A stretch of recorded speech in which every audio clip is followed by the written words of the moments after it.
Auzubillahiminash-shaytanir-rajim. Bismillahir-rahmanir-rahim. Iyyaka na'budu wa iyyaka nasta'in. So today we are going to be discussing placenta previa, which is going to lead to antepartum hemorrhage. First, let's just define antepartum hemorrhage.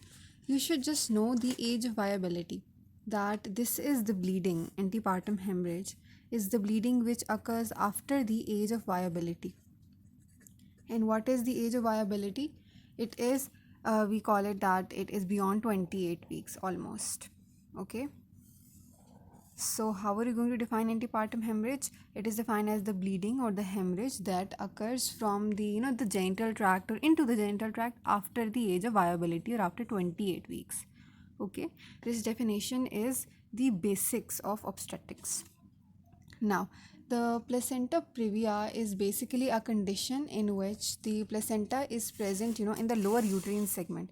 So the thing is that let's just draw a hypothetical uterus, and if this is the fetus and the placenta is present, let's say this is the lower uterine segment and this is the upper segment, okay, upper uterine segment. So in this lower uterine segment, if the placenta is present over here near the os, somewhere near the os in the lower part, then this is known as the placenta previa. Okay, but this is not the complete definition. Okay, this is the first part of the definition, that a placenta lying in the lower uterine segment, partially or completely. We also say that this is present in the second or third trimester, in the later period, because there is this concept of placental migration also involved. Okay, so just listen to it carefully. The thing is that we know that we have these two portions of the uterus, okay, the lower and the upper uterine segment. Now what happens is that the placenta also has two parts, okay, this rough placenta. Let's say it has an upper part and a lower part. Now what happens is that as the pregnancy progresses, the upper part of the placenta, it develops, okay, and the lower one regresses. So at the end what happens is, this is just a theory, okay, we're not sure about this. What happens is that the lower part regresses and the upper part remains. Okay, so this means that if you find a low lying placenta in the 17th week, then you might hope that the placenta migration might occur later and the lower part might regress on its own. But still, if it persists, if the lower part of the placenta, it persists beyond second or third trimester in the later portion, then you're going to say that, okay, now this is a low lying placenta and now this is placenta previa. Now there are two ways to classify the placenta previa. I will just discuss the Brownies classification first. Now this Brownies classification is basically dividing it into degrees, okay, the first degree, second degree or third degree. Now the first degree or the type 1 is a case in which the lower edge is within 20 centimeter of the of the radius of the internal os. Okay, it is near the internal os, but within 2, sorry, not 20, within 2 centimeter of the radius. Okay, not touching it, just near it.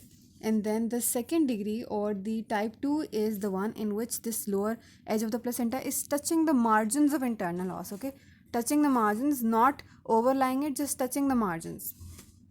And then in the third type, in the type 3 or the third degree, what happens is that it is partially covering the os. And in the fourth type, you can see how dangerous it is, that it is completely covering the os. Okay, totally, the outway is totally blocked by the placenta. Now these are the four types. Now what we say is that this type 1 and type 2, type 1 or the first and second degree, they are not very dangerous, right? None of these is covering the os. This is just touching the os and this is near the os. So this is minor degree. Okay, so the first two degrees are the minor degrees, and then the third and fourth, in which they are partially or completely covering the os, they are known as the major degrees. Okay, the major degrees. The third and fourth are the major degrees of placenta previa. Now there are some alternate names. The first alternate name, now this was the Brownies classification, right? Okay, first now do the second classification, which is the recent classification, newer classification. It does not have a specific name. If you know a name, please tell me in the comment section. Okay, this recent classification says that these major degrees that I just mentioned, the third and fourth degree, are classified as one, and the minor degrees are so the minor degrees are known as the low-lying placenta, Okay, low-lying placenta. Okay, these two minor ones are known as low-lying placenta, and these major ones, the 3 and 4, they are now known as the typical placenta previa. So now, according to the newer classification, if someone mentions placenta previa, they are referring to the type 3 and type 4 of the Brownie classification. Okay, I don't know if this is pronounced as Brownie or Browns. I think Browns is more appropriate. Okay, so you should just know the basic type 1, 2, 3, and 4 classification, and then minor and major. And then on the base of minor and major, you can further divide them as low-lying placenta or placenta previa. The minor two, these two are the low-lying placenta, and these two, 3 and 4, the major ones, they are the placenta previa. Okay. One more thing I would like to tell you for MCQ or Viva point of view, that this second degree in which it is touching the margins, you can see it is just touching the margins. So it is also known as the marginal placenta. Okay. When someone is saying the marginal placenta or marginal placenta previa, they mean the type 2 or the second degree of the Brown's classification. Okay. So this term should be known to you. So now what are the risk factors? These are very important. Now the thing is that we know that placenta previa, like the placenta is not present in its normal location, it is abnormally lower, okay? So with increasing age of the mother or increasing order of birth, like increasing parity, the risk increases. Or if there are, a lot of babies in the uterus, like multiple pregnancy, then we know that placentas can be, abnormally located in that case, because there is less space now.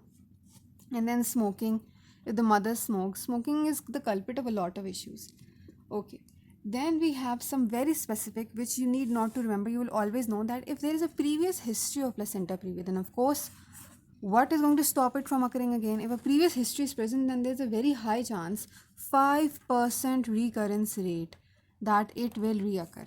Okay, and the second thing is that any uterine anomalies, this is also common sense. Okay, let's say that this is a, the uterus is biseptate. Okay, so there is lesser space over here, so the placenta is now going to lodge itself into the lower segment, because the upper segment is so narrow. Now there are two septa, it cannot find enough space. So uterine anomaly is also a very common cause. And then if there's a history of a previous C-section, this is also very important now, because the C-section scar is a place where placenta likes to grow over there. It really likes the previous C-section scar.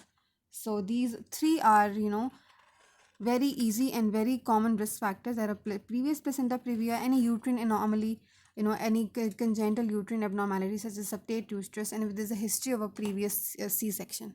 Now, one more Viva question which they ask you is that if you have a long case of a previous 2 scar or a 3 scar.